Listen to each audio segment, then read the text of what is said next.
Dear viewers, today we are going to discuss the opening lines of Blake's famous poem, Auguries of Innocence. To see a world in a grain of sand and a heaven in a wild flower, hold infinity in the palm of your hand and eternity in an hour. These lines are from William Blake's poem, Auguries of Innocence. They express the idea that profound insights can be gained by perceiving the vastness of the universe in seemingly small and ordinary things. The poet encourages us to recognize the extraordinary in the ordinary, suggesting that understanding the world and its mysteries can be found in the smallest details of nature. The references to holding infinity in the palm of one's hand and eternity in an hour emphasize the profound connections between the microcosm and macrocosm.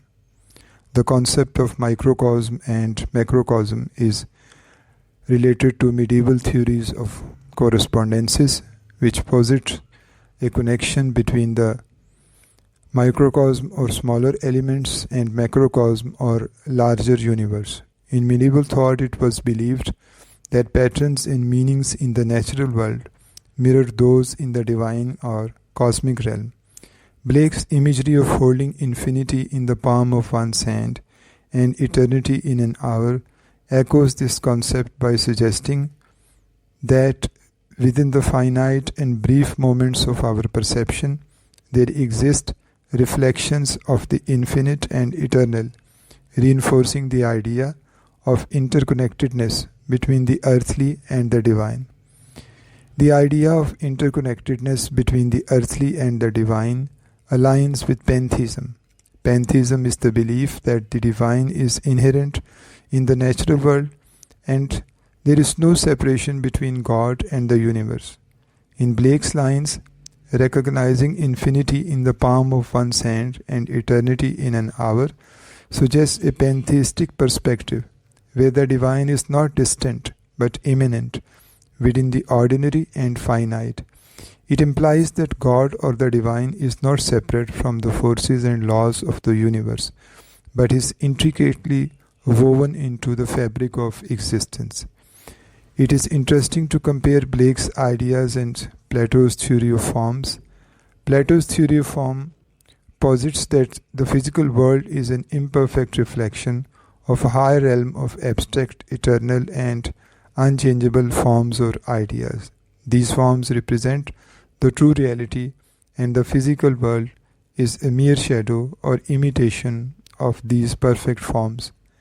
In contrast, Blake's emphasis on perceiving the divine in the mundane suggests a more immediate and immanent connection between the earthly and the divine. While both share a recognition of a higher reality beyond the physical, Blake's approach seems more focused on finding the extraordinary within the ordinary, rather than seeking an abstract or separate realm of ideal forms as in Plato's philosophy. On the other hand, comparison between Blake's ideas and Plotinus' theory of emanations is more revealing and insightful.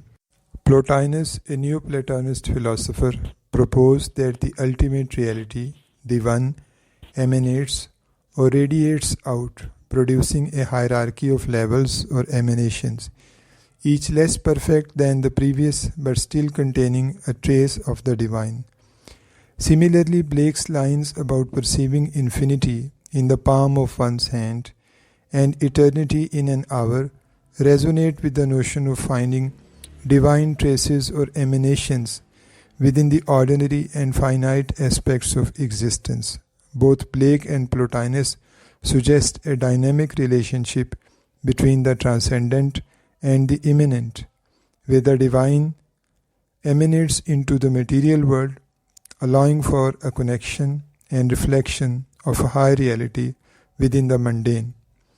The dynamic relationship refers to the interplay between the aspects of existence that are beyond or above the ordinary and those that are inherent or present within the everyday world.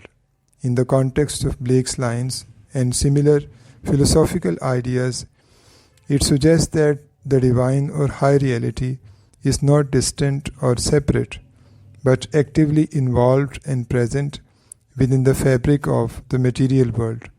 The transcendent aspect represents a higher, often spiritual or divine realm, while the immanent aspect is the manifestation or reflection of that high reality within the tangible and observable aspects of life. This dynamic relationship implies a constant interaction and influence between the spiritual and material dimensions, blurring the traditional boundaries between the sacred and the mundane. Thank you very much.